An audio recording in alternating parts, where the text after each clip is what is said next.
Hello my dear students, welcome to everyone in online Diksha classes. तो आज हम लोग स्टार्ट करने जा रहे हैं 11th का फिजिक्स। तो उसका सेक्शन नंबर 1 हम लोग स्टार्ट करेंगे। उसमें सबसे पहले हम लोग मैथमेटिकल टूल्स पढ़ेंगे। तो बताए थे कि हम लोग को फिजिक्स में हम लोग को 4 टाइप ऑफ हम लोग को स्टडी करना होता है। तो सबसे पहले हम लोग को क्या करते हैं, फिजिकल फिनोमिनन को हम लोग डिस्कस करते हैं, है ना। स्टेटमेंट हो गया, डेफिनेशन हो गया, उससे हम लोग डेफिनेशन को हम लोग मैथमेटिकल फॉर्म में हम लोग फार्मूला के फॉर्म में कन्वर्ट करते हैं। तो उसमें हम लोग को डेरिवेशन का नीड होता है। तो उस डेरिवेशन में हम लोग को मैथमेटिकल टूल्स का नीड होता है, ठीक है। उसके बाद हम लोग उस फार्मूला के हेल्प से हम लोग न्यूमेरिकल सोल्व करेंगे, जो पूरे फिजिक्स में हमेशा यूज आते रहेगा, ठीक है। तो सबसे पहले हम लोग मैथमेटिकल टूल्स पढ़ेंगे। तो उस मैथमेटिकल टूल्स का हम लोग सबसे पहला हम लोग जो इंपॉर्टेंट टॉपिक पढ़ेंगे वो डिफ्रेंशिएशन पढ़ेंगे, ठीक है। इसका लेक्चर नंबर 1 होगा डिफ्रेंशिएशन का। तो उसमें सबसे पहले तो बताया थे कि मैथमेटिकल टूल्स में हम लोग टोटल नंबर ऑफ 14 टॉपिक पढ़ना है, ठीक है। तो उसमें सारा हम लोग 1 बाई 1 हम लोग पढ़ेंगे। तो सबसे पहले जो इम्पॉर्टेंट टॉपिक है आपका डिफ्रेंशिएशन, जो आप पूरे फिजिक्स में तो यूज आएगा ही आएगा, आपको केमिस्ट्री में भी यूज आएगा और मैथमेटिक्स में भी आप 12th में जाइएगा तो इसका पूरा यूज आएगा। तो पूरे फिजिक्स में हम लोग को डिफ्रेंशिएशन यूज आते रहता है ना। किसी भी क्वांटिटी का रेट ऑफ चेंज निकालना रहता है, उसी के लिए हम लोग यहाँ पे डिफ्रेंशिएशन का यूज करते रहते हैं। जैसे कि जनरल लाइफ में देखते होंगे, कोई कार हम लोग को जा रहा है तो हम लोग को एक्सीलेटर मारेंगे तो हम लोग को स्पीड क्या होता है, बढ़ जाता है। फिर ब्रेक मारते हैं तो उसका स्पीड क्या होता है, घट जाता है। तो पूछेगा किस रेट से बताइए स्पीड बढ़ा, किस रेट से स्पीड हम लोग को डिक्रीज हुआ। तो इस टाइप से पूरे फिजिक्स में हमेशा एक क्वांटिटी का दूसरे क्वांटिटी के रिस्पेक्ट में हमेशा रेट ऑफ चेंज जानना होता है, ठीक है। तो उसी के लिए हम लोग यहाँ पे डिफ्रेंशिएशन का यूज करेंगे। हम लोग सबसे पहले हम लोग डिफ्रेंशिएशन समझेंगे कि डिफ्रेंशिएशन होता है क्या, फिर हम लोग इसका हम लोग क्या एप्लीकेशन करेंगे, हम लोग फिजिक्स में हम लोग कैसे कैसे हम लोग को आएगा। तो उसको हम लोग सारा 1 बाई 1 हम लोग को स्टडी करते हैं। तो हम लोग को मैथमेटिकल टूल्स का सबसे पहला जो टॉपिक होगा हम लोग डिफ्रेंशिएशन पढ़ेंगे। उसका लेक्चर नंबर हम लोग को 1 होगा। ये क्लास 11th का फिजिक्स है, ठीक है। तो ये पूरे 11th में सिर्फ यूज नहीं आएगा, 11th और 12th दोनों को फिजिक्स में हमेशा यूज आते रहेगा, ठीक है। तो हम लोग इस डिफ्रेंशिएशन को हम लोग समझते हैं कि डिफ्रेंशिएशन होता है क्या, ठीक है ना। सबसे पहले हम लोग डिफ्रेंशिएशन होता है क्या उसको हम लोग समझते हैं। तो उसको समझने के लिए सबसे पहले हम लोग कुछ टर्म हम लोग को जानना होता है। हम लोग डायरेक्ट तो हम लोग नहीं आ जाएंगे, तो हमेशा छोटा छोटा हम लोग को टर्म होता है। जैसे आपको इंग्लिश सीखे होंगे तो इंग्लिश सीखने के पहले हम लोग क्या सीखते हैं, ABCD सीखते हैं। तो टर्म ए जाने होंगे कैसे लिखाता है, टर्म बी जाने होंगे कैसे लिखाता है, फिर ABCD पूरा पढ़े होंगे। फिर उसमें हम लोग को पावर पढ़े होंगे, ठीक है ना, कि कैट मीन्स क्या होता है, डॉग मीन्स क्या होता है। तो वगैरह वगैरह छोटा हम लोग उस तरह से धीरे धीरे हम लोग बढ़ेंगे। तो 1 बाई 1 हम लोग समझते हैं टर्म बाई टर्म, कि हम लोग इसमें जो टर्म हम लोग को पहले यूज आएगा उस टर्म को हम लोग समझ लेते हैं, ठीक है। तो सबसे पहले हम लोग वो डिफ्रेंशिएशन को समझने के लिए चेंज ऑफ फिजिकल क्वांटिटी समझते हैं कि फिजिकल क्वांटिटी का चेंज कितने टाइप का होता है। तो फिजिकल क्वांटिटी का चेंज हम फिजिक्स में तो 2 टाइप का पढ़ेंगे, जिसको एक को बोलेंगे लार्ज स्केल चेंज, जिसको हम लोग फाइनाइट स्केल चेंज भी बोलते हैं, और दूसरा को हम लोग बोलेंगे हम लोग इन्फानाइट मतलब इन्फानाइटेसिमल चेंज या स्मॉल स्केल चेंज बोलते हैं ना। 2 नाम से जानते हैं, ठीक है ना। जैसे रहता है ना किसी एक ही का नाम, गुड्डू भी रहता है, छोटू भी रहता है, ठीक है। तो स्मॉल स्केल चेंज या उसी को हम लोग इन्फानाइटेसिमल चेंज, इन्फानाइटेसिमल मतलब बहुत ही छोटा चेंज हुआ, ठीक है। तो इसको हम लोग समझते हैं कि ये होता है क्या, किसको हम लोग लार्ज स्केल चेंज समझेंगे और किसको हम लोग स्मॉल स्केल समझेंगे। तो उसको हम लोग सबसे पहले एग्जाम्पल के थ्रू हम लोग समझते हैं, ठीक है। क्योंकि हम लोग फिजिक्स जो होता है पूरे डे टू डे लाइफ में जितना भी हर चीज़ यूज कर रहे हैं, हर चीज़ आपका क्या है, फिजिक्स है, ठीक है। तो उसको practical day to day life में जो हम लोग एग्जाम्पल यूज करेंगे उससे भी हम लोग समझेंगे। जैसे आप बोलते हो ना कि पेट्रोल का रेट बढ़ गया, आजकल देख रहे होंगे डेली बाई डेली पेट्रोल का रेट बढ़ रहा है। तो किसके रिस्पेक्ट में बढ़ रहा है ना, तो रुपया के रिस्पेक्ट में बढ़ रहा है ना। ऐसा तो नहीं है कि लीटर बढ़ गया, पहले हम लोग को इतना होता था लीटर, अब हम लोग को लीटर इतना हो गया। तो रुपया के रिस्पेक्ट में उसका रेट बढ़ गया, कॉस्ट रेट बढ़ गया, कि हम लोग को पहले 76 का था, अभी 83 का आ रहा है, ठीक है। तो किसी भी क्वांटिटी का पूरे फिजिक्स में या कहीं भी डेली लाइफ में हमेशा रेट ऑफ चेंज कंपेयर करना होता है कि इसके रिस्पेक्ट में वो बढ़ गया, इसके रिस्पेक्ट में वो घट गया। तो यहाँ पे हम लोग डिफ्रेंशिएशन का उसी को यूज करेंगे। तो सबसे पहले हम लोग चेंज ऑफ फिजिकल क्वांटिटी समझते हैं। तो change of physical quantity 2 type का होता है, एक लार्ज स्केल चेंज और फाइनाइट स्केल चेंज। दूसरा हम लोग को स्मॉल स्केल चेंज और उसी को हम लोग इनफाइनाइटेसिमल चेंज बोलते हैं। अब यहाँ पे क्वेश्चन से राइज हुआ कि किसको हम लोग लार्ज बोलेंगे और किसको हम लोग स्मॉल बोलेंगे, ठीक है। तो हम लोग उसको एग्जांपल के थ्रू समझते हैं। जैसे हम लोग कोई कार है ना, कोई कार है तो उसका हम लोग इनिशियल पोजीशन हम लोग को 200 मीटर है ना।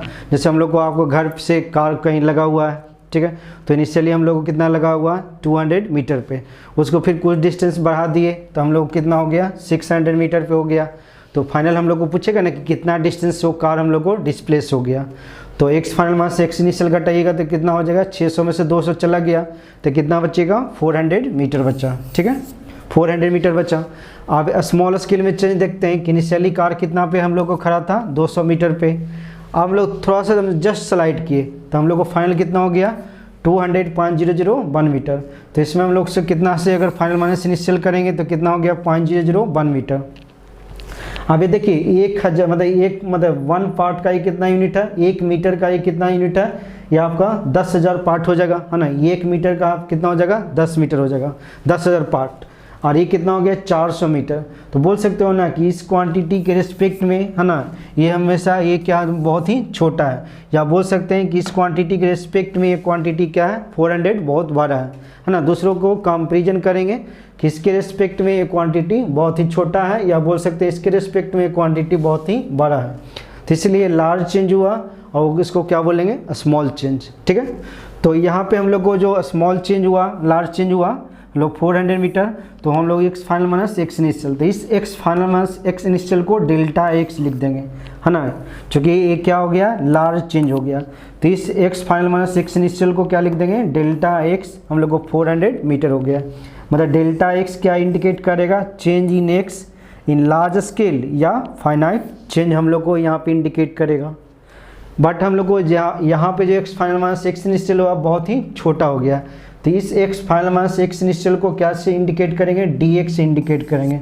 मतलब यहाँ पे डी एक्स मतलब x final minus x initial ही है ना, एक्स इनिशियल है, एक्स इनिशियल है, ठीक है, 1 नहीं है, एक्स इनिशियल है। तो x final minus x initial D x हो गया, दैट इक्वल टू 0.001 मीटर हुआ। मतलब ये डी एक्स क्या है यहाँ पे इंडिकेट कर रहा है change in x in a small scale और इनफाइनेटेसिमल स्केल बोलता है, चेंज बोल सकते हैं, ठीक है। मतलब डी एक्स जो हो गया बहुत ही स्मॉल चेंज इंडिकेट कर रहा, और डेल्टा एक्स भी क्या इंडिकेट कर रहा लार्ज चेंज इंडिकेट कर रहा। मतलब डी एक्स भी चेंज इंडिकेट कर रहा और डेल्टा एक्स भी चेंज इंडिकेट कर रहा, बट दोनों में डिफरेंस क्या है, मतलब कि डेल्टा लग गया तो उसको क्या समझ रहे हैं हम लोग लार्ज जो चेंज हो रहा है उसमें हम लोग डेल्टा लगा दे रहे हैं, जो स्मॉल जो चेंज हो रहा है उसको हम लोग क्या बोल लगा दें डी एक्स लगा रहे हैं, ठीक है। दोनों चेंज ही हैं, ठीक है, मतलब कि लार्ज स्केल चेंज और स्मॉल स्केल चेंज। तो जिस क्वांटिटी में कहने का मतलब कि डेल्टा लगा हो रहेगा उसको क्या समझेंगे लार्ज चेंज, और जिस क्वांटिटी में क्या लगा रहेगा डी लगा हो रहेगा उसको क्या समझेंगे स्मॉल चेंज समझेंगे। उसको एक और एग्जांपल के थ्रू हम लोग समझते हैं, ठीक है।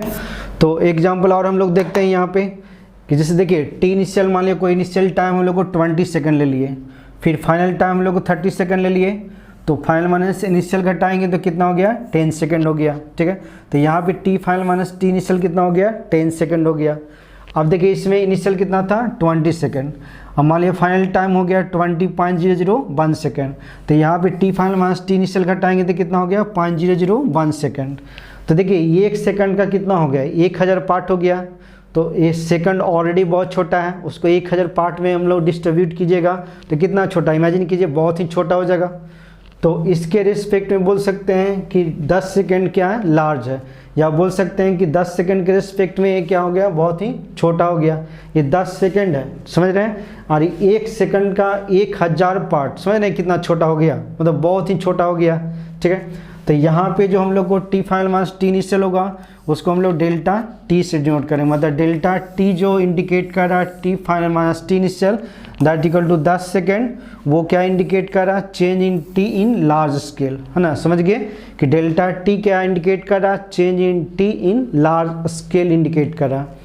बट यहाँ पे जो T final minus T initial होगा 0.01 सेकेंड, तो इस T final minus T initial को हम लोग क्या इंडिकेट करेंगे डी टी से। मतलब D T equal to T final minus T initial that equal to 0.001 second हो गया। मतलब ये डी टी क्या इंडिकेट कर रहा है change in T in a small scale, ठीक है। मतलब डी टी भी हम लोग को क्या इंडिकेट कर रहा है चेंज इन टी इंडिकेट कर रहा है, but in small scale change indicate कर रहा है। डेल्टा टी भी क्या इंडिकेट कर रहा है, change in T but in large scale. तो आई थिंक समझ गए हो कि जिस फिजिकल क्वांटिटी में डेल्टा अलाउ करेगा उसको क्या समझेंगे, फाइनाइट चेंज, मतलब कि लार्ज चेंज, किसी भी स्केल का चेंज हो गया। बट जिस फिजिकल क्वांटिटी में डी लगा दिए तो उसको क्या समझेंगे, बहुत ही स्मॉल चेंज समझेंगे। तो हम लोग दो एग्जाम्पल के थ्रू समझ गए होंगे कि यहाँ पे डी टी लगा हुआ है मतलब बहुत ही स्मॉल चेंज हो गया, और यहाँ पे डेल्टा टी लगा हुआ मतलब लार्ज चेंज हो गया।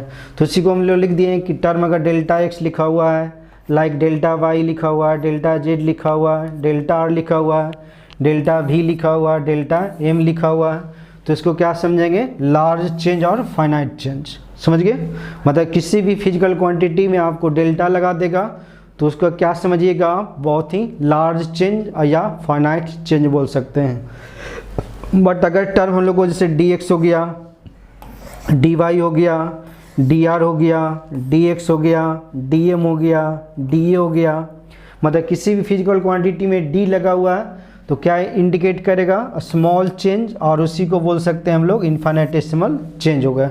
इन्फाइनेटेसिमल एम है इन्फाइनेटेसिमल चेंज, मतलब बहुत ही छोटा। तो आई थिंक समझ गए होंगे टर्म डेल्टा एक्स और टर्म डी एक्स मतलब जिस फिजिक्स में, पूरे फिजिक्स में जिस फिजिकल क्वांटिटी में अगर डेल्टा लगा रहेगा तो उसको समझेंगे लार्ज चेंज हो रहा है, मतलब फाइनाइट चेंज हो रहा है। और जिस फिजिकल क्वांटिटी में डी लग गया मतलब बहुत ही छोटा हो गया, मतलब वो बहुत ही मतलब इन्फाइनेटेसिमल चेंज हो गया, उसको बहुत ही स्मॉल चेंज बोल सकते हैं। ठीक है, अब इसको हम लोग फिजिकल क्वांटिटी का मतलब समझते हैं। इस फिजिकल क्वांटिटी जो चेंज हुआ तो समझ गए कि हम लोग किसी भी फिजिकल क्वांटिटी में अगर डेल्टा लगा हुआ है तो लार्ज चेंज, और डी लगा हुआ तो बहुत ही स्मॉल चेंज हो गया। अब इसको हम लोग फिजिकल मीनिंग समझते हैं कि इसका हम लोग फिजिकल एग्जाम्पल लेते हैं, उसको हम लोग समझते हैं। जैसे हम लोग को जैसे देखिए थिन रड है, ठीक है, तो ये जैसे देखिए मूली जैसा दिख रहा है, तो मूली का आप लोग सलाद खाते होंगे, तो अगर जल्दी में अगर मूली काटते हैं सलाद है ना, तो ऐसे ऐसे जल्दी मोटा मोटा काट लिए, तो मोटा मोटा काटिएगा, जो थिकनेस मिलेगा वहाँ पे डेल्टा एक्स मिलेगा। बट फुर्सत में हम आराम से काट रहे हैं तो देखते हैं एकदम थिन हम काट रहे हैं, तो वहाँ पे जो टर्म हम लोग उसका थिकनेस मिलेगा उस सलाद का, उसको हम लोग डी एक्स बोल सकते हैं। उसका जो लेंथ होगा थिकनेस, उसको हम लोग क्या बोल सकते हैं, डी एक्स बोल सकते हैं। मतलब इसका समझिए फिजिकल एग्जांपल और देते हैं कि जैसे हम लोग जैसे पिज़्ज़ा का जो थिकनेस होगा उसको हम लोग डेल्टा एक्स बोल सकते हैं, बट एक चिप्स का जो थिकनेस होगा उसको हम लोग क्या बोल सकते हैं, डी एक्स बोल सकते हैं। जैसे हम लोग को देखिए कोई बुक है, ठीक है, तो बुक का जो पूरे इसको थिकनेस को बोल सकते हैं हम लोग डेल्टा एक्स, बट हम लोग एक पेज का होगा है ना, कोई भी जैसे कवर है, इसका थिकनेस क्या बोल सकते हैं, डी एक्स बोल सकते हैं। ठीक है, तो ऐसे थिंक समझ गए होंगे इसका फिजिकल एग्जांपल कि टर्म डेल्टा एक्स और टर्म डी एक्स का फिजिकल एग्जांपल क्या है, इसका फिजिकल मीनिंग क्या है। ठीक है, मतलब एक पेज का जो थिकनेस होगा उसको हम लोग डी एक्स बोल सकते हैं, बट पूरे बुक का जो थिकनेस होगा उसको हम लोग डेल्टा एक्स बोल सकते हैं। ठीक है, तो उसको हम लोग देखिए, इसको हम लोग बता देते हैं। इसको जैसे हम लोग को रड है ना, या मीटर स्केल हम लोग बोल सकते हैं, तो हम लोग मान लिए एक्स यहाँ पे कंसिडर किए, कोई हम लोग दूसरा हम लोग को एक्स प्लस डेल्टा एक्स यहाँ कंसिडर किए, मतलब इस इंड से एक्स ए हो गया और हम लोग एक्स प्लस डेल्टा एक्स ए हो गया। ठीक है, तो ये वाला जो लेंथ हो गया उसको क्या बोल सकते हैं, डेल्टा एक्स है ना। तो इसको अलग से ड्रॉ करेंगे तो हम लोग ऐसे हो गया, ये हम लोग क्या हो गया, डेल्टा एक्स। ठीक है, ये हम लोग को क्या हो गया, डेल्टा एक्स। ठीक है, बट हम लोग को इसमें हम लोग कंसिडर करेंगे कि हम लोग को जैसे एक्स पे हम लोग कंसिडर किए है ना, यहाँ से एक्स पे हम लोग को एक मार्क हम लोग कंसिडर किए, ये एक्स है। अब इसके जस्ट पास में हम लोग जस्ट इसके पास में, ठीक है, इस टाइप से, ठीक है, इस टाइप से, तो x प्लस डी एक्स हो गया है ना, दूसरा वाला जो हो गया x प्लस डी एक्स हो गया, तो इसका जो थिकनेस हो जाएगा उसको हम लोग क्या बोल सकते हैं, डी एक्स है ना। इसका जो थिकनेस हो गया उसको हम लोग क्या बोल सकते हैं, डी एक्स बोल सकते हैं। ठीक है, तो समझ रहे हैं, चिप जैसा दिख रहा है ना आपको, तो इसका जो थिकनेस हो गया उसको क्या हो गया, डी एक्स हो गया। ठीक है, और इसका जो थिकनेस हो गया उसको क्या बोल सकते हैं, डेल्टा एक्स। तो मान लीजिए ए रड है, इसका मास हम लोग को एम है और लेंथ हम लोग को एल है। ठीक है, सेम रड था, इसका मास हम लोग को एम है और लेंथ हम लोग को एल है। ठीक है, तो देखिए इसको यूनिटरी मेथड से जानते हैं ना कि एल लेंथ का मास, एल लेंथ है, एल लेंथ का मास एम है, तो 1 यूनिट का मास कितना हो जाएगा, एम बाई एल हो जाएगा। तो डेल्टा एक्स लेंथ का मास कितना हो जाएगा, एम बाई एल इंटू कितना हो जाएगा, डेल्टा एक्स। ठीक है, डेल्टा एक्स हो जाएगा, ये डेल्टा एक्स हो जाएगा, ठीक है। इसको थोड़ा सा इसको ऐसे लिख सकते हैं, डेल्टा एक्स। तो अब इसके मास को हम लोग क्या से इंडिकेट करते हैं, डेल्टा एम, है ना। इसका जो मास हो गया इसको हम लोग क्या से इंडिकेट करेंगे, delta M, that equal to unity method समझे ना, एम बाई एल इंटू कितना हो गया, डेल्टा एक्स हो गया, ठीक है। मतलब कि हम लोग जैसे पिज़्ज़ा का जो थिकनेस हो गया उसको हम लोग ना होता है, पिज़्ज़ा का मतलब 100 ग्राम 50 ग्राम का हो जाएगा, बट एक चिप्स का जो मतलब कि वेट हो जाएगा, मास हो जाएगा, उसको समझ रहे हैं 0.001 ग्राम हो जाएगा, ठीक है। तो इसको भी यूनिटरी मेथड से लिख सकते हैं कि एल लेंथ का मास कितना है, एम है, तो 1 यूनिट का मास कितना हो जाएगा, एम बाई एल हो गया। तो डी एक्स लेंथ का मास कितना हो जाएगा, एम बाई एल इंटू कितना हो जाएगा, डी एक्स हो गया, ठीक है। तो इसका जो मास हो गया है ना, इसका जो मास कंसिडर करेंगे दैट इज उसका क्या इंडिकेट करेंगे, D M, that equal to कितना हो गया, एम बाई एल इंटू कितना हो गया, डी एक्स हो गया। मतलब इसका जो मास हो गया वो हम लोग बहुत ही छोटा हो जाएगा, क्योंकि हम लोग उसका थिकनेस है जो बहुत ही कम है ना, थिकनेस कितना हम लोग को डी एक्स है, तो उसका मास भी क्या हो जाएगा, बहुत ही कम हो जाएगा। तो उस मास को हम लोग क्या लगा देंगे, डी लगा देंगे। जैसे बताया था ना, किसी भी क्वांटिटी में हम लोग को डी लगा दिए मतलब दैट मीन्स वो क्वांटिटी बहुत ही छोटा हो गया। मतलब एम में हम लोग को डी लगा दिए तो मास हम लोग को क्या हो गया, बहुत छोटा हो गया। जैसे हो गया ना, एक चिप्स का मास जो होगा बहुत ही कम हो जाएगा, 0.0001 ग्राम हो जाएगा, ठीक है। बट पिज़्ज़ा का जो थिकनेस हो जाएगा हम लोग को क्या हो जाएगा, लार्ज हो जाएगा, फाइनाइट हो जाएगा। पिज़्ज़ा का हम लोग होता है, कोई मोटा होगा है ना, मेरे से भी मोटा तगड़ा, तो एक पिज़्ज़ा फैमिली पैक खा रहा होगा, तो एक पिज़्ज़ा का जो टुकड़ा होगा उसका एक वेट, एक जो 8 पार्ट में बटेगा, तो उसका एक मतलब जो होगा ना, एक का मतलब जो एक टुकड़ा जो होगा उसका वेट हम लोग को 100 ग्राम 50 ग्राम होगा। तो समझ रहे होंगे, जितना लार्ज पिज़्ज़ा होगा उतना हम लोग को थिकनेस बढ़ा जाता है। तो पिज़्ज़ा का जो थिकनेस हो गया उसको हम लोग डेल्टा एक्स डिनोट करते हैं, जिसका मास भी हम लोग को फाइनाइट हो जाएगा, 50 ग्राम 100 ग्राम लिख सकते हैं। बट एक चिप्स का जो मास हो जाएगा बहुत ही कम हो जाएगा, 0.001 ग्राम। तो उसके चिप्स का जो मास हो गया उसमें हम लोग क्या लगा दिए, डी लगा दिए, ठीक है। तो आई थिंक समझिए होंगे कि हम लोग को टर्म डी एम मतलब क्या हुआ यहाँ पे, और टर्म डेल्टा एम मतलब क्या हुआ। चूँकि हम लोग इसका मास जो पिज़्ज़ा का एक टुकड़ा का मास या पिज़्ज़ा का पूरे पिज़्ज़ा का मास जो हो जाएगा 250 ग्राम हो गया, नहीं 250 ग्राम हो गया, बट यहाँ पे जो चिप्स का जो थिक मतलब मास हो गया 0.001 ग्राम हो गया, ठीक है। तो इसका एग्जाम्पल और लेते हैं हम लोग। आप लोग सलाद खाते होंगे, ठीक है ना। जैसे देखिए प्याज का सलाद खाते होंगे, नहीं खाते हो तो खाना चाहिए, आँख के लिए आपको मतलब कि बेनिफिट करेगा।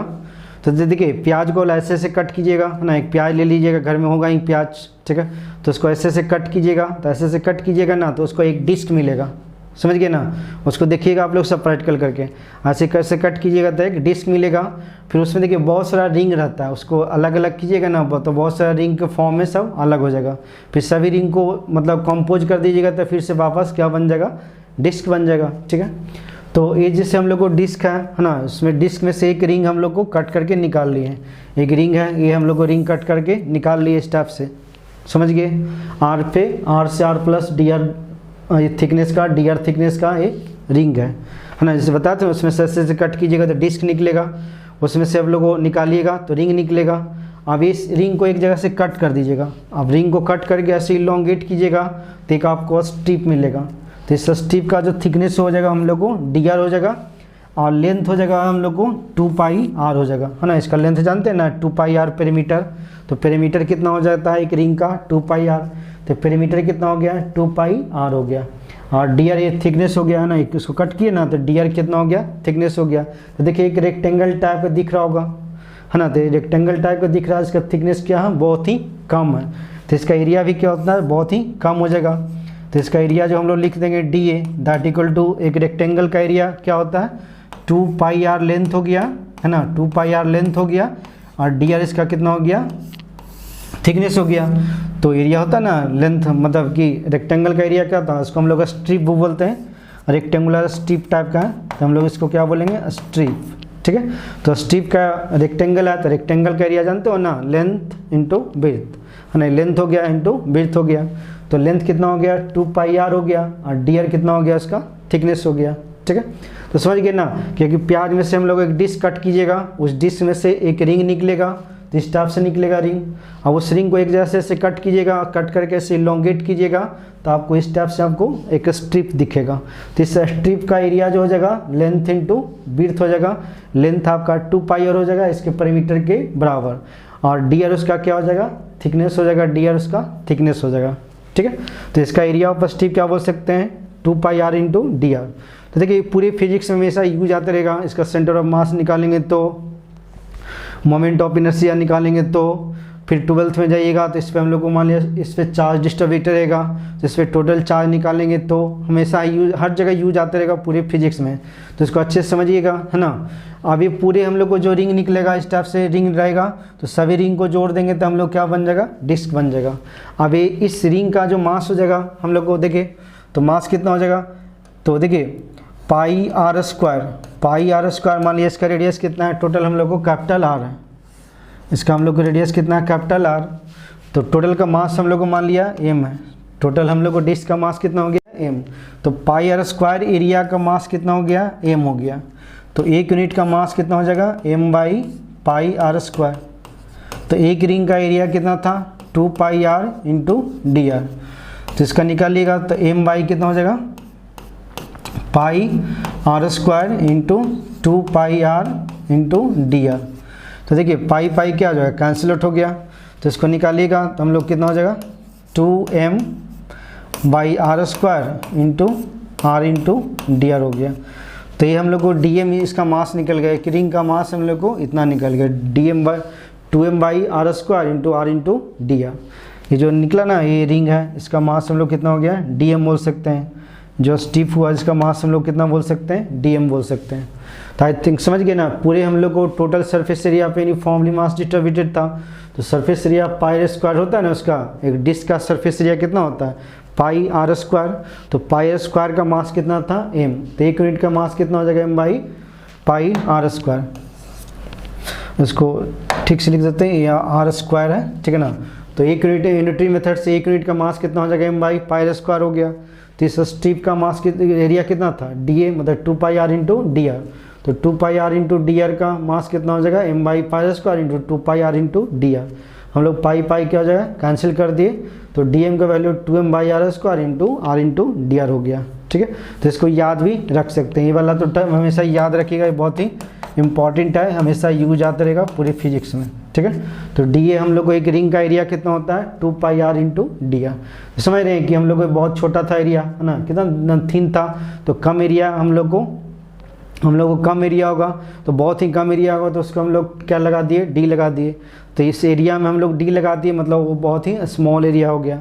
इस मास में हम लोग को डी लगा दिए, मतलब ये मास हम लोग को जो निकल के आएगा हम लोग को बहुत ही स्मॉल होगा। समझ रहे हैं ना, डिस्क के रेस्पेक्ट में इसका मास एक रिंग का क्या हो जाएगा, बहुत ही स्मॉल हो जाएगा, ठीक है। तो आई थिंक समझ गए कि इसका फिजिकल मीनिंग क्या है, ठीक है। अब इसको हम लोग इसको समझते हैं कि हम लोग जो एग्जाम्पल लिए थे, ठीक है। तो एग्जाम्पल लिए थे ना, तो एग्जाम्पल लिए थे dx। तो dx का वैल्यू कितना आया था, 5001 मीटर। तो उसको लिख सकते हैं ना 10⁻⁻4 मीटर लिख सकते हैं। 5001 मीटर को कितना लिख सकते हैं, 10⁻⁻4 मीटर। और dt जो एग्जाम्पल में लिए थे, है ना, 5001 मीटर था, तो 10⁻³ सेकेंड। अभी था ना इसमें एग्जाम्पल, ये था ना हम लोग को 500 हम लोग कितना था, 5001 मीटर। तो इसी को हम लोग लिख रहे थे कि dx का कितना लिखे थे, 5001 मीटर। और इसी को हम लोग फिर लिखे थे कि हम लोग को देखिए ये बताए थे ना 500, ये dt का वैल्यू कितना था, 5001 सेकंड था, ठीक है। तो इसी को कुछ हम लोग समझ रहे हैं। तो dx का मतलब कितना हो गया, 5001 metre, that equal to 10⁻⁴ metre लिख सकते हैं। और dt कितना आया था, 5001 सेकंड, तो कितना आया था, 10⁻³ सेकंड हो गया। तो dx बाई dt डिवाइड कर दीजिएगा, तो 10⁻⁴ मीटर डिवाइडेड बाई 10⁻³ सेकंड। अब ये माइनस पावर रहता है, तो ऊपर जाता है तो क्या हो जाता है, यहाँ पे प्लस हो जाएगा। तो -4 + 3 कितना हो जाएगा, -1 हो जाएगा। और इसको मीटर पर सेकंड लिख सकते हैं। तो 10⁻⁻1 मीटर को लिख सकते हैं ना, 0.1 लिख सकते हैं मीटर पर सेकंड। तो dx बाई dt क्या निकल गया, 0.1 मीटर पर सेकंड। अभी देखिए मीटर पर सेकंड किसका यूनिट है, तो मीटर पर सेकंड जानते होंगे कि स्पीड का यूनिट है ना, वेलोसिटी का यूनिट है।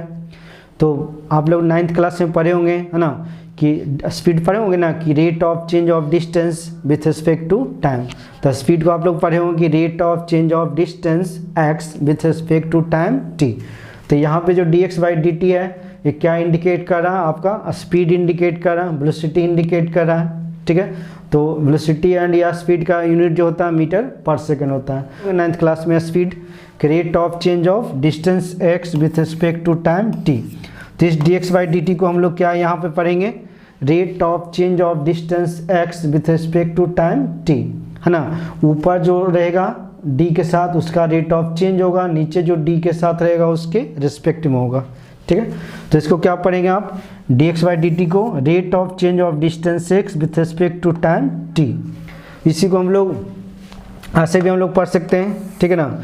इसी को हम लोग पढ़ सकते हैं differentiation of x with respect to t। इसी को हम लोग dx/dt को पढ़ सकते हैं differentiation of x with respect to time t, है ना। dy/dx को मतलब ऊपर जो d के साथ रहेगा उसका डिफरेंशिएशन होगा, नीचे जो d के साथ रहेगा उसके रेस्पेक्ट में, समझ गए।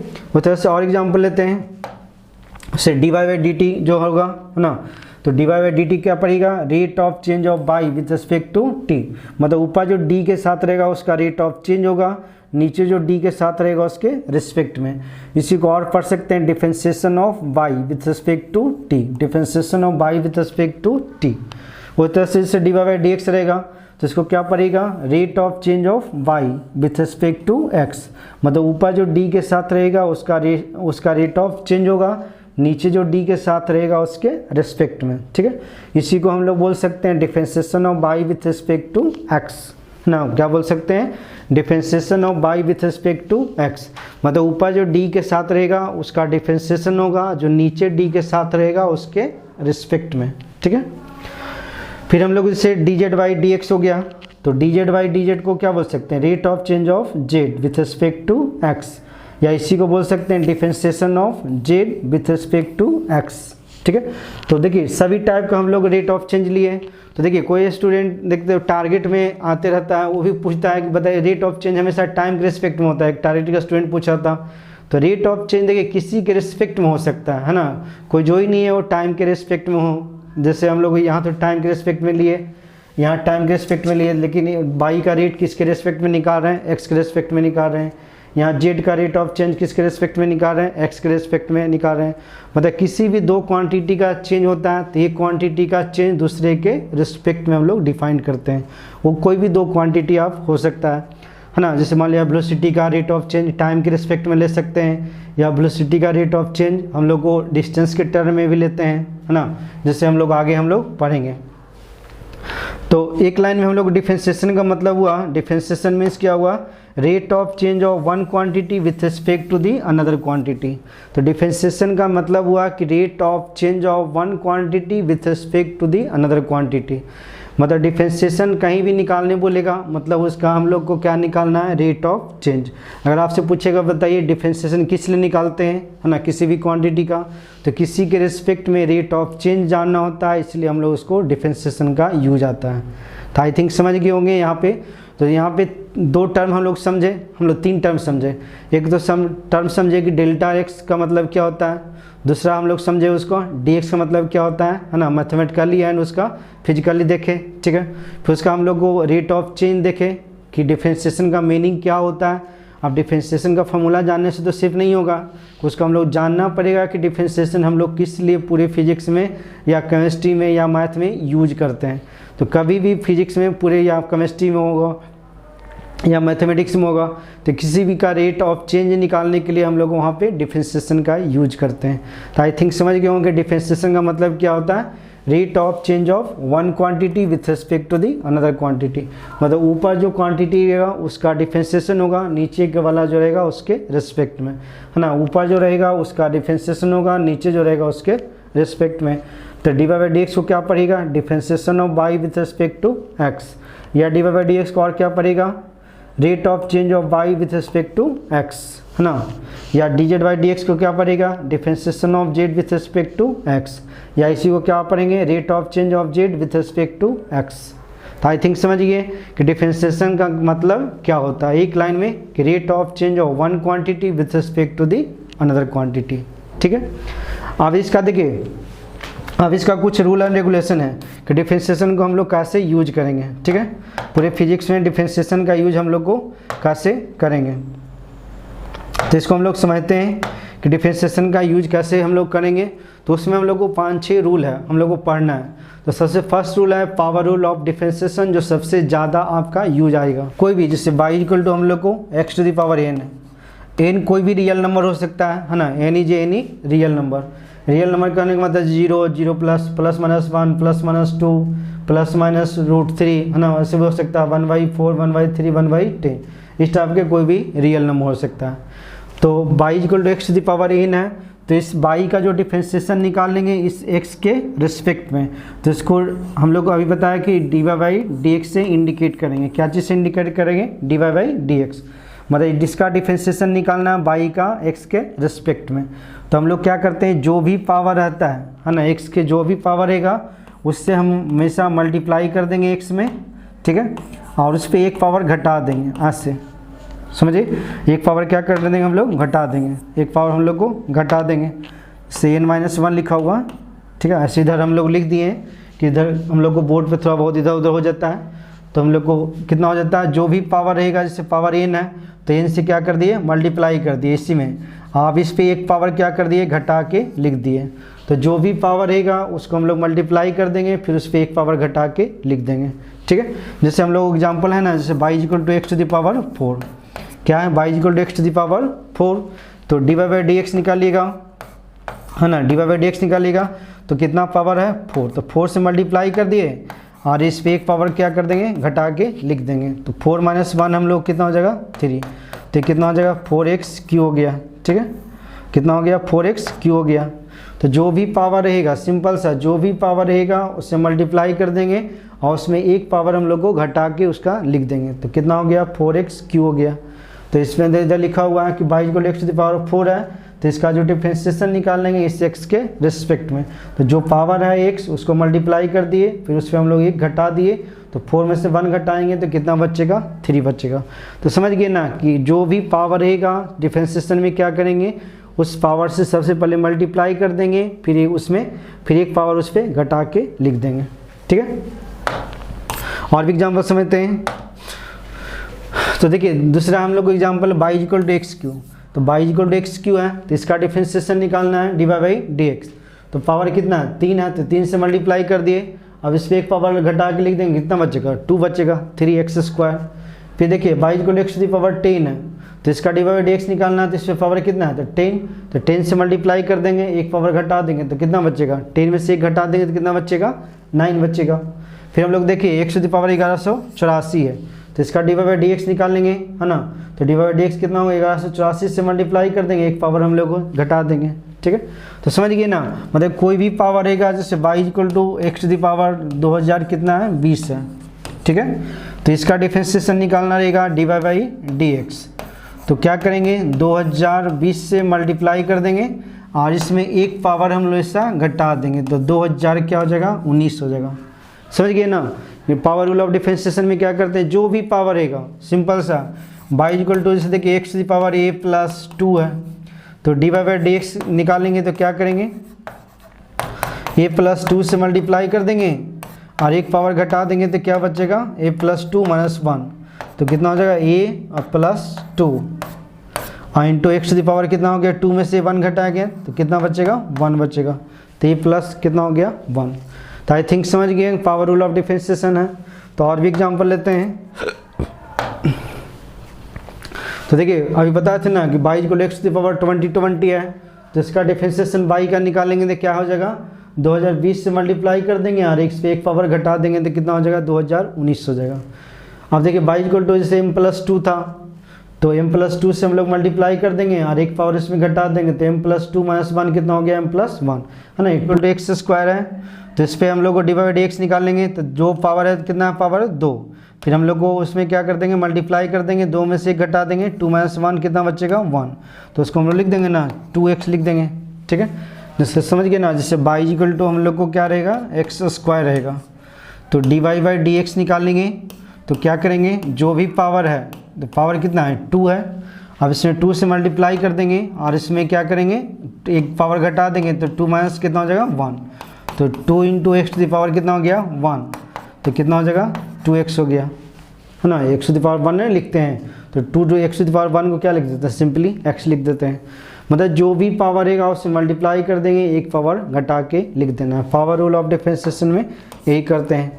एग्जाम्पल और है, जैसे y इक्वल टू एक्स है ना, जैसे y इक्वल टू हम कितना है x, तो इस पर पावर नहीं ना है तो इसको हम लोग अंडरस्टूड रहता है कितना है 1, तो अब इसका डी बाई डी एक्स निकालेंगे, तो डी बाई डी एक्स निकालेंगे तो कितना हो जाएगा 1 से मल्टीप्लाई कर देंगे, है ना, और एक पावर कितना कर देंगे घटा देंगे, तो 1 into x the power 1 minus 1 कितना हो जाएगा 0 हो जाएगा। अब किस 1 हो गया, दैट इक्वल टू कितना हो गया 1, तो y इक्वल टू एक्स था तो सिर्फ लिख सकते हैं एक्स दी पावर 1 लिख सकते हैं। अब इस पर डी बाई डी एक्स निकालेगा तो जो भी पावर रहेगा 1 है तो 1 से मल्टीप्लाई कर देंगे और इसमें 1 माइनस 1, तो 1 माइनस 1 कितना हो जाता है 0, और किसी नंबर पे पावर 0 कितना हो जाता है 1, तो 1 इंटू 1 कितना हो गया 1, मतलब y इक्वल टू एक्स है तो उसका differentiation D by D x कितना हो गया 1। इसको याद रखिएगा, बहुत इंपॉर्टेंट है, हमेशा यूज आता रहेगा ना। y इक्वल टू एक्स है तो उसका डिफरेंशिएशन कितना हो जाएगा 1 हो जाएगा। जानते हैं ना x to the power 0 equal to कितना हो जाता है 1 हो जाता है, ठीक है। इसका प्रूफ जानते होंगे, ऐसे नहीं जानते हो तो बताएंगे जब त्रिकोणमिति पढ़ाएंगे तब वहाँ पे बताएंगे। फिर नेक्स्ट एग्जांपल हम लोग लेते हैं। अब देखिए y equal to root x है, जिससे y इक्वल टू कितना है रूट एक्स है, तो रूट एक्स को लिख सकते हो ना एक्स टू द पावर कितना लिख सकते हैं 1/2, एक रूट एक्स को क्या लिख सकते हैं 1/2 लिख सकते हैं 1/2। तब देखिए इसमें पावर मतलब इसमें पावर के फॉर्म में नहीं था, तो जो भी क्वांटिटी रहेगा उसको सबसे पहले पावर के फॉर्म में कन्वर्ट कर लेना है। तो root under square root x को क्या लिख सकते हैं एक्स टू द पावर 1/2 लिख देते हैं। अब इसको डी बाई डी एक्स निकालेंगे, है ना, अब इसका डी बाई डी एक्स निकालेंगे तो जो भी पावर रहता है मल्टीप्लाई कर देते हैं, आज इस पर एक पावर क्या कर देते हैं घटा देते हैं आज से, तो 1/2 हो गया, और 1/2 माइनस 1 कितना हो गया -1/2 हो गया। तो अब वो नीचे जाएगा, है ना, नीचे आएगा तो कितना हो जाता है पॉजिटिव हो जाता है, नेक्स्ट दी पावर कितना होता है 1/2 हो जाता है, ठीक है, ये 1 है तो इसको लिख सकते हैं ना 1/2, इसको वापस लिख सकते हैं रूट अंडर एक्स, है ना, इसको ऐसे लिख सकते हैं रूट अंडर एक्स। तो y equal to root x था, तो जो भी रूट एक्स था तो उसको हम लोग सबसे पहले पावर के फॉर्म में कन्वर्ट कर लिए, तो कितना हो गया एक्स टू द पावर 1/2 हो गया। अब इससे हम लोग को डी बाई डी एक्स निकालना था, तो जो भी पावर था उससे मल्टीप्लाई कर दिए, है ना, ये इंटू एक्स नहीं है तो इंटू है, तो 1/2 से मल्टीप्लाई कर दिए इंटू 1/2 माइनस 1 कितना हो गया -1/2। अब किसी नंबर पे पावर ऊपर नेगेटिव रहता है तो नीचे जाते हैं तो इसको क्या बना लेते हैं पॉजिटिव बना लेते हैं, फिर वापस इसको हम लोग क्या लिख सकते हैं रूट एक्स लिख सकते हैं, तब कितना आ जाएगा 1/2 रूट एक्स। तो ये बहुत ही इंपॉर्टेंट फार्मूला है, इसको याद रखिएगा, हमेशा फिजिक्स में यूज आता रहेगा। तो कैसे याद रखिएगा, y equal to root x है तो उसका डिफरेंशिएशन जो हो जाता है 1/2 रूट एक्स हो जाता है ना, 1/2 रूट एक्स हो जाता है, ठीक है। रूट एक्स नीचे आ जाता है, 2 से मल्टीप्लाई हो जाता है, तो y इक्वल टू एक्स रहेगा तो उसका डिफरेंशिएशन 1/2 रूट एक्स हो जाएगा। फिर नेक्स्ट एग्जाम्पल देखते हैं हम लोग। अब एक क्यूबिक रूट एक्स है ना, जैसे क्यूबिक रूट एक्स है, इस टाइप से क्यूबिक रूट एक्स है, तो जो भी क्यूबिक रूट एक्स रहता है तो उसको क्या समझते हैं एक्स टू द पावर 1/3, है ना। सबसे पहले पावर के फॉर्म में कन्वर्ट कर लेते हैं, है ना, तो रूट में है तो पावर के फॉर्म में कन्वर्ट कर लिए तो कितना हो गया 1/3। अब इसका हम लोग डिफरेंशिएशन निकालेंगे डी बाई डी एक्स, तो बताए थे ना जो भी पावर रहेगा उसे क्या कर देंगे मल्टीप्लाई कर देंगे, तो 1/3 मल्टीप्लाई कर देंगे। अब इसमें एक पावर क्या कर देंगे माइनस कर देंगे, तो 1/3 माइनस 1 कितना हो जाता है जानते होंगे एक्स दी पावर -2/3 हो जाता है। आप किसी नंबर पे पावर ऊपर निगेटिव रहता है तो नीचे जाता है तो क्या बन जाता है पॉजिटिव बन जाता है ना। तो इसको लिख सकते हैं ना, इसको क्या लिख सकते हैं, इसको हम लोग लिख सकते हैं एक्स दी पावर 2/3, ठीक है। तो इसको हम लोग फिर स्क्वायर के रूट के फॉर्म में लिखेंगे तो 1/3 into cubic root of x square लिख सकते हैं ऐसे, ठीक है, समझ गए। तो y equal to cubic root x है तो उसको सबसे पहले हम लोग जो भी रूट के फॉर्म में दिया हो रहेगा तो सबसे पहला काम ये रहेगा कि हम लोग उसको पावर के फॉर्म में कन्वर्ट कर लेंगे, तो उसको हम लोग क्या लिख देंगे 1/3। अब जो भी पावर है उससे मल्टीप्लाई कर देंगे, उसमें एक पावर घटा देंगे, तो 1/3 में से घटाएं देंगे कितना बचेगा -1/2, 2 - 2/3। अब किसी नंबर पे पावर निगेटिव रहता है तो ऊपर, नीचे जाता है तो क्या बनाते हैं, पॉजिटिव। फिर इसको जानते होंगे रूट में लिखना, तो इसको लिख सकते हैं ना, जो नीचे रहता है रूट्स में चल जाता है, जो ऊपर रहता है पावर में चल जाता है।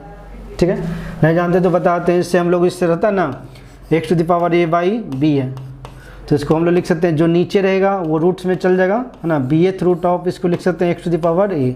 तो ऊपर जो रहेगा वो पावर में चल जाए, जो नीचे रहेगा वो रूट्स में चल जाएगा। ठीक है, जैसे हम लोग क्यूबिक रूट ऑफ, जैसे इसको x⁴ को कैसे लिखते हैं, x⁴/3 इस टाइप से हम लोग लिखते हैं। तो पढ़े होंगे 8 क्लास 9th क्लास में पढ़े होंगे। ठीक है ना, पावर कैसे कन्वर्ट करते हैं ना, रूट्स को कैसे कन्वर्ट करते हैं पावर में। तो समझ गए कि जो भी रूट में दिया होगा सबसे पहले उसको पावर के फॉर्म में कन्वर्ट कर लेना। फिर सेम तरीका से हम लोग उसका फॉर्मूला लगा देंगे कि जो भी पावर रहेगा उससे मल्टीप्लाई कर देंगे और एक पावर घटा देंगे। ठीक है, सिंपल सा है। 1 है तो बताए थे ना अभी कि इसको x⁴0 लिख सकते हैं। ठीक है, अभी बताए थे ना किसी नंबर पे पावर 0 देते हैं तो कितना हो जाता है, 1 हो जाता है। अब इसको डिफरेंशिएट कीजिएगा, dy/dx लिखिएगा, तो इसमें पावर कितना है, 0 है, तो 0 से मल्टीप्लाई कर देंगे और एक पावर क्या कर देंगे, घटा देंगे। तो 0 में किसी चीज़ से मल्टीप्लाई कर देते हैं तो कितना हो जाता है, 0। तो जैसे y हमेशा क्या था, 1 था, तो उसको 1 को हम लोग लिख सकते हैं x⁴0, जो कि x⁴0 कितना हो जाता है, 1। अब इसका डिफरेंशिएशन निकालेंगे तो इस पर पावर कितना है, 0, तो 0 से मल्टीप्लाई कर देंगे और 0 माइनस क्या कर लेंगे, 1। तो 0 में से समथिंग को मल्टीप्लाई कर देते हैं तो क्या हो जाता है, 0 हो जाता है। तो इसको याद रखिएगा, y अगर 1 है तो उसका डिफरेंशिएशन कितना हो जाता है, 0 हो जाता है। ठीक है, वही तरह से y अगर x⁴a-1 है तो इसका dy/dx निकालेंगे तो कितना पावर, a-1, तो a-1 से मल्टीप्लाई कर दिए, आप इस पे a-1 और -1, तो a-1 कितना हो गया, x⁴a-2 हो गया। ठीक है, उस तरह से अगर y x⁴a-4 है तो dy/dx निकालेंगे तो a-4 से मल्टीप्लाई कर देंगे, इसमें एक पावर घटा देंगे तो कितना आ जाएगा, a-5 हो जाएगा। तो आई थिंक समझ गए कि जो भी पावर रहेगा उसे मल्टीप्लाई कर देंगे और एक पावर घटा देंगे। ठीक है, नेक्स्ट हम लोग देखते हैं आगे। तो अब जैसे देखिए ऊपर में तो पावर समझ गए कि हम लोग ऊपर में पावर था तो सीधे मल्टीप्लाई कर देते थे, एक पावर घटा दिए। बट अब अगर नीचे में पावर है, जैसे y = 1/x³ है, ठीक है, तो नीचे पावर तो नहीं बताए हैं तो इसको क्या करते हैं, ऊपर ले जाते हैं, तो -3 हो जाएगा। ठीक है, अब इसका dy/dx निकालिएगा तो कितना हो जाएगा, -3 से मल्टीप्लाई कर देंगे और एक पावर घटा देंगे, तो -3 या -1 कितना हो जाएगा, -4 हो जाएगा। ठीक है, अब ऊपर पावर माइनस है तो नीचे लाते हैं तो उसको क्या हो जाता है, प्लस हो जाता है। तो उसको हम लोग ऐसे लिख सकते हैं, दैट इक्वल टू -3/x⁴ हम लोग 4 लिख लिए। ठीक है, तो जैसे उस तरह सेम टाइप से जैसे y = 1/x⁴ है तो इसको ऊपर ले गए तो कितना हो जाएगा, -4 हो जाएगा, है ना। बताते हैं ना कि नीचे जो भी पावर रहता है उसको ऊपर ले जाते हैं तो कितना हो जाता है, माइनस में कन्वर्ट हो जाता है। फिर हम लोग को dy/dx निकाले तो -4 से मल्टीप्लाई कर देगा और इसमें एक पावर घटा देंगे। ठीक है, तो -4 में से एक घटा दिए, -1 नहीं है, ब्रैकेट है, तो -4 और -1 कितना होगा, -5। अब ऊपर पावर रहता है तो नीचे जाता है तो कितना हो जाता है, x⁴5, तो -4/x⁵। ठीक है, तो हम लोग इतना नहीं करेंगे, उसको हम लोग एक स्टेप में बनाने का एक फार्मूला बताते हैं। ठीक है, क्योंकि देखिए कोई भी एग्जाम आप दीजिएगा तो उसमें पहले तो हम लोग 10 तक देते थे, तो उसमें क्या होता था कि 3 घंटा में 30 क्वेश्चन बनाना रहता था। अब 3 घंटा में मतलब कि 90 क्वेश्चन 180 क्वेश्चंस बनाना रहेगा, मतलब जितना ऊपर चले जाइएगा एग्जाम देते रहेगा उतना नंबर ऑफ क्वेश्चन इंक्रीज करते रहता है, टाइम घटते जाता है। तो कैट का एग्ज़ाम दीजिएगा तो उसमें हम लोग को 2 घंटा में 200 क्वेश्चन पूछ देता है, तो मतलब कि क्वेश्चन सिर्फ बना देना कोई मायने नहीं है, मतलब उसको मिनिमम टाइम में बनाना एक मायने रखता है। ठीक है, तो उसको हम लोग सीखते हैं एक स्टेप में कि हम लोग इतना नहीं लिख के उसको एक स्टेप में कैसे करें। तो इसके लिए पहले एक फार्मूला बताते हैं, जैसे y = 1/x⁴n है ना, अब नीचे में पावर n है तो उसको ऊपर ले जाएंगे तो कितना हो जाएगा, -n। अब इसको dy/dx निकालिएगा तो -n से मल्टीप्लाई कर देंगे और एक पावर घटा देंगे तो n-1 हो जाएगा। तो यहाँ पे माइनस कॉमन ले लेंगे तो कितना हो जाएगा, n+1। ठीक है, अब इसमें जो x⁴ कितना था, निगेटिव था, तो नीचे लाएंगे तो कितना हो जाएगा, पॉजिटिव हो जाएगा। यहाँ से मतलब कहने का मतलब कि जैसे y = x⁴n है, ठीक है, तो उसका dy/dx तो जो भी पावर रहेगा उससे माइनस ऊपर लगा के मल्टीप्लाई कर देंगे और नीचे में एक पावर बढ़ा देंगे। ये आपका फॉर्मूला, मतलब सिंपल सा, जैसे y = 1/x⁴n है, ठीक है, तो इसका dy/dx निकालना रहेगा तो इसमें नीचे में जो भी पावर रहेगा तो माइनस एन से मल्टीप्लाई कर देंगे, है ना। जिससे माइनस एन से क्या कर देंगे, मल्टीप्लाई कर देंगे, और नीचे में एक पावर क्या कर देंगे, बढ़ा देंगे। सिंपल सा एकदम फार्मूला बताते हैं, एक स्टेप में बन जाएगा। जैसे देखिए इसमें था तो जिससे कितना था 4, तो -4 से मल्टीप्लाई कर देंगे और एक पावर नीचे में क्या कर देंगे, बढ़ा देंगे। तो 4 में से एक बढ़ा देंगे तो कितना हो जाएगा, 5 हो जाएगा। तो और भी क्वेश्चन हम लोग देखते हैं। जैसे हम लोग इस टाइप से कभी इसको बताए थे ना कि जिससे इंपॉर्टेंट, बहुत ही इंपॉर्टेंट फॉर्मूला VBI है, ठीक है, इसको ध्यान में रखिएगा।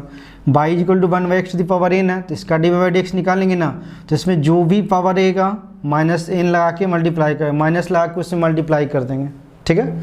और नीचे में एक पावर बढ़ा देना, जैसे n था तो n+1 रहेगा, n+1 रहेगा तो n+2 हो जाएगा। जैसे उसको एक स्टेप में देखिए, जैसे y = 1/x⁴ है। अब इसका d/dx निकालेंगे तो कितना पावर है, 4, तो इससे माइनस लगा के मल्टीप्लाई कर दिए ऊपर, और एक पावर क्या कर दिए, बढ़ा दिए, तो कितना हो जाए, x⁵ हो गया, ठीक है। सेम तरीका से y = 1/x⁻10 है, तो इसका d/dx निकालेंगे तो -10 से मल्टीप्लाई कर देंगे और एक पावर बढ़ा देंगे तो कितना हो जाएगा, 11 हो जाएगा, ठीक है। तो समझ गए ना। वही तरह से जैसे y = 1/x है, तो इसका d/dx निकालेंगे तो इसमें पावर कितना है, 1, तो -1 से मल्टीप्लाई कर देंगे और एक पावर बढ़ा देंगे तो कितना हो जाएगा, 2। तो y = सेम तरीका से 1/x² रहेगा, तो d/dx निकालेंगे तो कितना पावर है, 2, तो माइनस ला के मल्टीप्लाई कर दे तो -2, एक पावर बढ़ा देंगे तो कितना हो जाएगा, 3 हो जाएगा, ठीक है। फिर जैसे y = 1/√x है, तो √x को कन्वर्ट कर सकते हैं, बताए थे ना कि जो भी स्क्वायर रूट में, क्यूबिक रूट में लिखा रहेगा उसको पहले पावर के फॉर्म में कन्वर्ट कर लेंगे।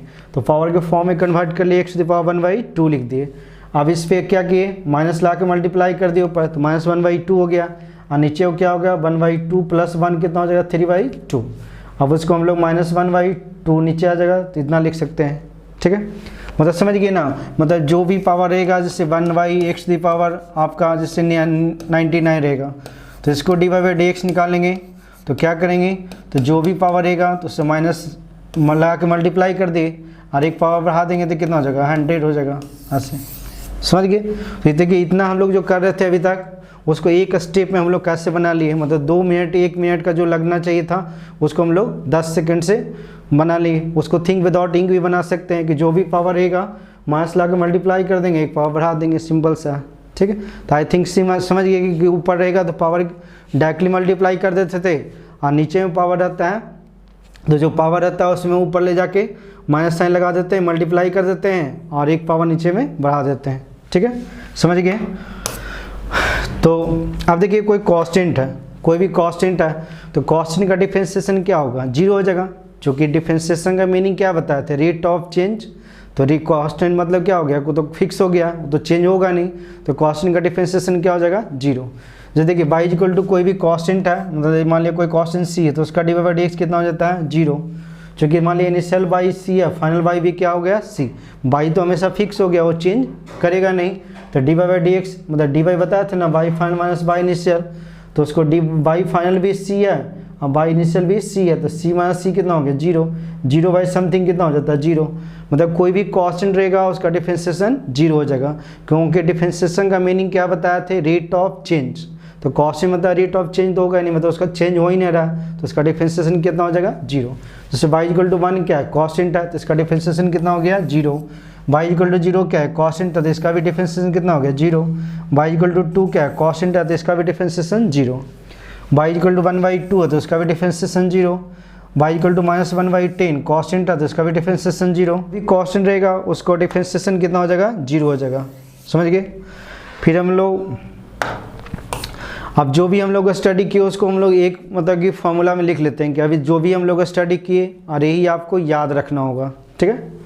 तो जैसे देखिए y = x⁻n था, है ना, तो इसका फॉर्मूला क्या बताए थे कि n से मल्टीप्लाई कर देते हैं, n-1 हो जाता है, एक पावर घटा देते हैं। ये फॉर्मूला इसका प्रूफ भी है, बट फिजिक्स में हम लोग को उसका प्रूफ का नीड नहीं होता, मैथमेटिक्स में आप प्रूफ करिए, उसका फिजिक्स में हम लोग को एप्लीकेशन यूज होता है, ठीक है।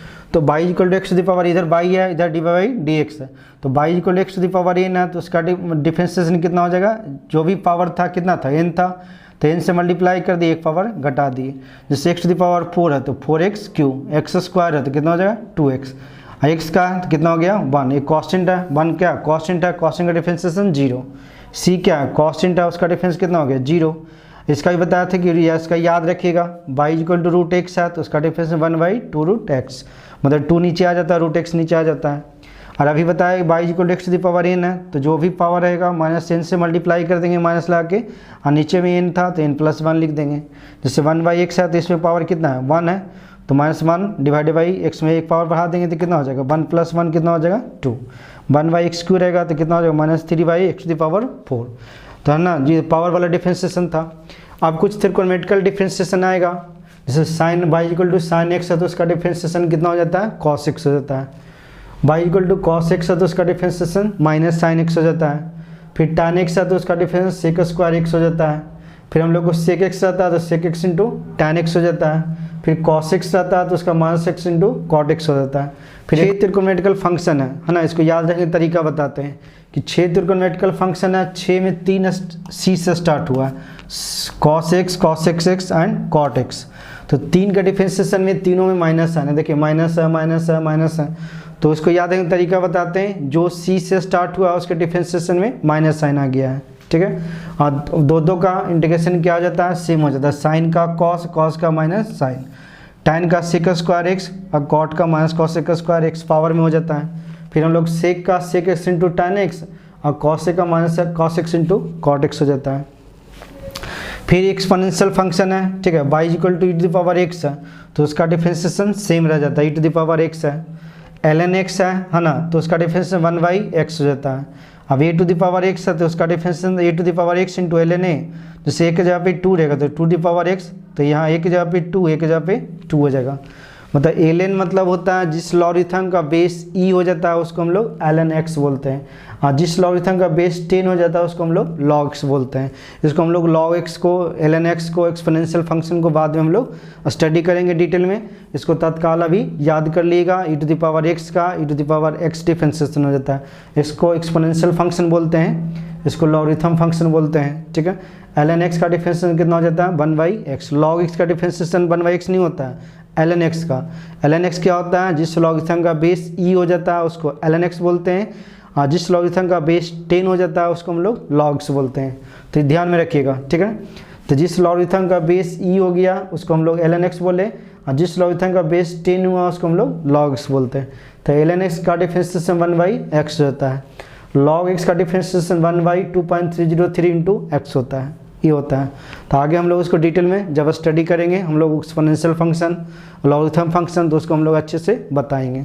और ln x को log में कन्वर्ट करने के लिए, जैसे ln x है ना, उसको log में कन्वर्ट करने के लिए 2.303 से मल्टीप्लाई कर देते हैं, तो ln x को log x में कन्वर्ट कर देता है। तो ये सब लॉगरिथम फंक्शन पढ़ाएंगे तो हम लोग समझाएंगे कि हम लोग को क्या होता है, ठीक है। तो इस डिफरेंशिएशन को याद रखिएगा, ये टेबल को, इस टेबल को है ना एक रूम में, मतलब इसको लिख के है ना एक पेज में इसको चिपका दीजिएगा, क्योंकि ये डिफरेंशिएशन का जो अभी फॉर्मूला बता रहे हैं पूरे फिजिक्स में, इवन केमिस्ट्री और मैथमेटिक्स में भी हर जगह आपका यूज आते रहेगा, ठीक है। तो त्रिकोणमितिक फंक्शन का बताया याद रखने तरीका कि जो c से स्टार्ट हुआ उसके डिफरेंशिएशन में माइनस साइन आया है, और दो का डिफरेंशिएशन क्या है सेम है, ऊपर साइन का cos, cos का माइनस साइन x, tan का sec² और cot x का -cos x² हो गया। फिर sec x का sec x into tan x और cos x का -cos x into cot x हो गया, ठीक है। तो ये त्रिकोणमितिक फंक्शन का था, ये अलजेब्राइक फंक्शन का है, और ये एक्सपोनेंशियल फंक्शन और लॉगरिथम फंक्शन का है।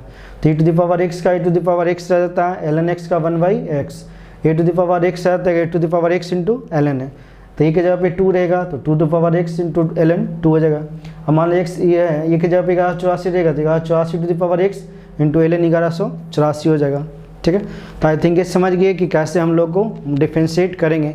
तो ये क्या था, पावर रूल ऑफ डिफरेंशिएशन था। इस तरह से आगे हम लोग को इसी पे आगे बेस्ट आएगा, इसमें रूल्स आएगा, addition rule, subtraction rule, multiplication rule, division rule and chain rule of differentiation. तो इसमें टोटल 6 रूल होता है, तो एक रूल हम लोग आज पढ़ लिए। तो नेक्स्ट क्लास में हम लोग addition, subtraction, multiplication and division rule, 4 rule next class में हम लोग पढ़ेंगे, ठीक है। फिर एक क्लास में हम लोग चेन रूल ऑफ डिफरेंशिएशन पढ़ेंगे, जो सबसे ज़्यादा पूरे फिजिक्स में खासकर 12th में ज़्यादा यूज होता है, ठीक है। तो उम्मीद करता हूँ ये वीडियो लेक्चर आपको समझ में आया होगा। इस तरह कंसिक्वेंस बेस में इसको देखते रहिएगा, है ना, जो भी जैसे पढ़ाएं उसको आप एक बार जाके खुद से बनाइएगा, ठीक है। फिर हम लोग इसका जो अभी पढ़ा रहे हैं, जो समझा रहे हैं, उसको फिर मतलब कि ये PDF फॉर्म में आपको चला जाएगा ऐप पे, ठीक है। तो उम्मीद करता हूँ वीडियो लेक्चर समझ में आया होगा। तो thank you so much for watching this video, take care and good bye.